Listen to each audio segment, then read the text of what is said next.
जय श्री राधे कृष्ण भक्तजनों, मैं हूँ आपके साथ पंडित आचार्य नीलेश शर्मा। आज आप सभी पुरुषोत्तम मास के तृतीय दिवस तीसरे दिन के तीसरे अध्याय की कथा का श्रवण करेंगे। कृष्णाय वासुदेवाय हरे परमात्मने प्रणतः क्लेशनाशाय गोविंदाय नमो नमः।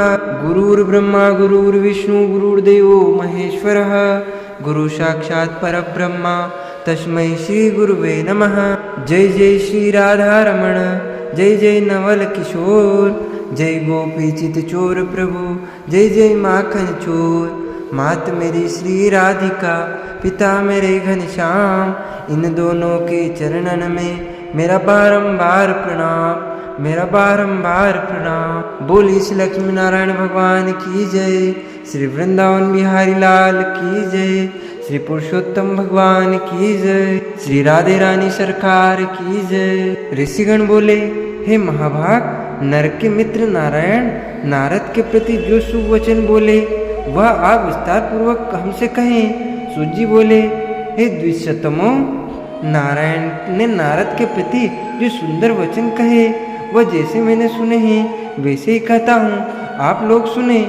नारायण बोले, हे नारद, पहले महात्मा श्री कृष्णचंद्र ने राजा युधिष्ठिर से जो कहा था वह मैं कहता हूँ, सुनो।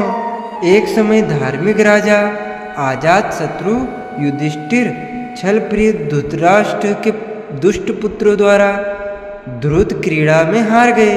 सबके देखते देखते अग्नि से उत्पन्न हुई धर्मपारायण द्रौपदी के बालों को पकड़कर दुष्ट दुशासन ने खींचा और खींचने के बाद उसके वस्त्र उतारने लगा।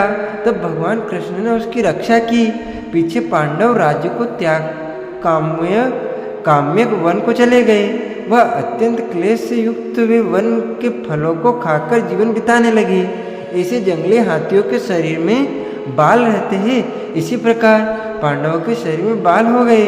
इस प्रकार दुखित पांडवों को देखने के लिए भगवान देवकी सूत मुनियों के साथ काम्य वन में गए। उन भगवान को देखकर मृत शरीर से पुनः प्राण आ जाने की तरह युधिष्ठिर, भीमसेन, अर्जुन आदि प्रेम विहल होकर सहसा उठे, खड़े हुए और प्रीति से श्री कृष्ण के गले मिले और भगवान कृष्ण के चरण कमलों में भक्ति से नमस्कार करने लगे। द्रौपदी ने भी धीरे धीरे वहां आकर आलस्य रहित होकर भगवान को शीघ्र नमस्कार किया। उन दुखित पांडवों को मृग के चर्म के वस्त्रों को पहने देख और समस्त शरीर में धूल लगी हुई, रूखा शरीर, चारों तरफ बाल बिखरे हुए द्रौपदी को भी उसी प्रकार दुर्बल शरीर वाली और दुखों से घिरी हुई देखा। इस तरह दुखित पांडवों को देखकर वे अत्यंत दुखी हुए। भक्तवत्सल भगवान धृतराष्ट्र के पुत्रों को जला देने की इच्छा से उन पर क्रुद्ध हुए। विश्व के आत्मा, बाहों को चढ़ा गुरेर कर देखने वाले, करोड़ों काल के कराल मुख की तरह मुख वाले, धधकती हुई प्रलय की अग्नि के समान उठे हुए, ओठों को दांत के नीचे जोर से दबाकर तीनों लोगों को जला देने की तरह ऐसे उद्यत हुए जैसे श्री सीता के वियोग से संतप्त भगवान रामचंद्र को रावण पर जैसा क्रोध आया था, उस प्रकार से क्रुद्ध भगवान को देखकर कांपते हुए अर्जुन कृष्ण को प्रसन्न करने के लिए द्रौपदी, धर्मराज तथा और लोगों से भी अनुमोदित होकर शीघ्र ही हाथ जोड़कर उनकी स्तुति करने लगे। अर्जुन बोले, हे कृष्ण, हे जगत के नाथ, हे नाथ, मैं जगत के बाहर नहीं हूँ, आप ही जगत की रक्षा करने वाले हैं प्रभु। क्या मेरी रक्षा आप ना करेंगे? जिनके नेत्र के देखने से ही ब्रह्मा का पतन हो जाता है, उनके क्रोध करने से क्या नहीं हो सकता है? यह कौन जानता है कि क्या होगा? हे संहार करने वाले, क्रोध का संहार कीजिए। हे तात के पात, हे जगतपते, अब ऐसे महापुरुषों के क्रोध से संसार का प्रलय हो जाता है। संपूर्ण तत्वों को जानने वाले, सर्व वस्तुओं के कारण वेद और वेदांग के बीच आप साक्षात श्री कृष्ण हैं। मैं आपकी वंदना करता हूँ, आप ईश्वर हैं। इस चराचरात्मक संसार को आपने उत्पन्न किया है, सर्वमंगल के मांगल्य हैं और सनातन के बीज रूप है। इसलिए एक के अपराध से अपने बनाए समस्त विश्व का आप नाश कैसे करेंगे? कौन भला ऐसा होगा जो मच्छरों को जलाने के लिए अपने घर को जला देता हो? श्री नारायण बोले, दूसरों की वीरता को मर्दन करने वाले अर्जुन ने भगवान से इस प्रकार निवेदन कर प्रणाम किया। सूत जी बोले, हे श्री कृष्ण जी ने अपने क्रोध को शांत किया और स्वयं भी चंद्रमा की तरह शांत हो गए। इस प्रकार भगवान को शांत देखकर पांडव स्वस्थ हुए, प्रेम से प्रसन्न मुख एवं प्रेम विहल हुए। सबने भगवान को प्रणाम किया और जंगली कंद मूल फल आदि से उनकी पूजा की।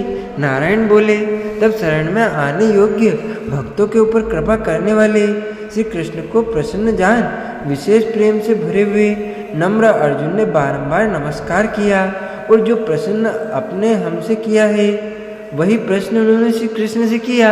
इस प्रकार अर्जुन का प्रश्न सुनकर श्री कृष्ण क्षणमात्र मन से सोचकर अपने सौहार्दग पांडवों को और व्रत को धारण की हुई द्रौपदी को आश्वासन देते हुए वक्ताओं में श्रेष्ठ श्री कृष्ण पांडवों से हितकर वचन बोले।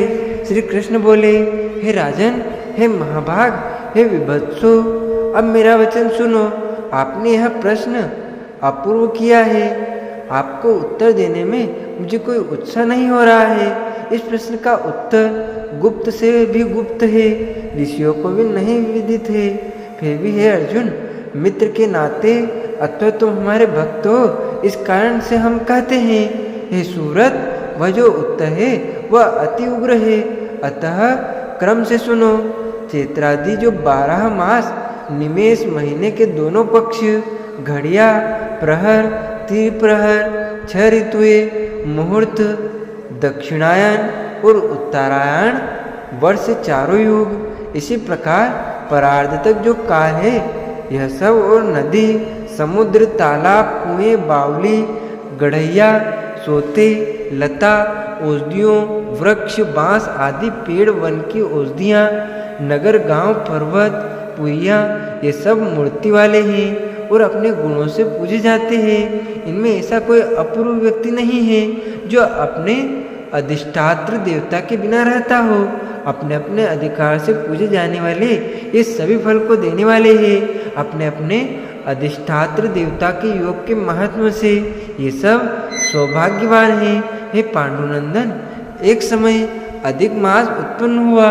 उस उत्पन्न हुए असहाय निंदित मास को सब लोग बोले कि यह मलमास सूर्य की संक्रांति से रहित है, अतः पूजने योग्य नहीं है। यह मास मलरूप होने से छूने योग्य नहीं है और शुभ कर्मों में आग्रहम है। इस प्रकार से वचनों को लोगों के मुख से सुनकर यह मास निरुद्धोग्य, प्रभा रहित, दुख से घिरा हुआ, अति खिन्न मन, चिंता से ही ग्रस्त मन होकर व्यतीत हृदय से मरणासन की तरह हो गया। फिर वह धैर्य धारण कर मेरी शरण में आया। हे नर, वैकुंठ भवन में जहाँ मैं रहता हूँ था वहाँ पहुँचा और मेरे घर में आकर मुझ परम पुरुषोत्तम को इसने देखा। उस समय अमूल्य रत्नों से जड़ित स्वर्ण के सिंहासन पर बैठे मुझको देखकर यह भूमि पर साष्टांग दंडवत कर हाथ जोड़कर नेत्रों से बराबर आंसुओं की धारा बहाता हुआ धैर्य धारण कर गदगद वाणी से बोला। सूत जी बोले, इस प्रकार महामुनि बद्रीनाथ कथा कहकर चुप हो गए। तब नारायण के मुख से कथा सुन भक्तों के ऊपर दया करने वाले नारद मुनि पुनः बोले। नारद बोले, इस प्रकार अपनी पूर्ण कला से विराजमान भगवान विष्णु के निर्मल भवन में जाकर भक्ति द्वारा मिलने वाले जगत के पापों को दूर करने वाले, योगियों को भी शीघ्र न मिलने वाले, जगत को अभयदान देने वाले ब्रह्मरूप मुकुंद जहाँ पर थे उनके चरण कमलों की शरण में आया हुआ। अधिक मास क्या बोला।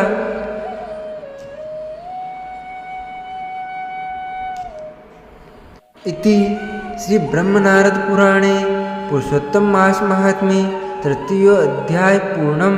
बोले श्री लक्ष्मी नारायण भगवान की जय, श्री पुरुषोत्तम भगवान की जय, श्री राधा रानी सरकार की जय, श्री वृंदावन बिहारी लाल की जय।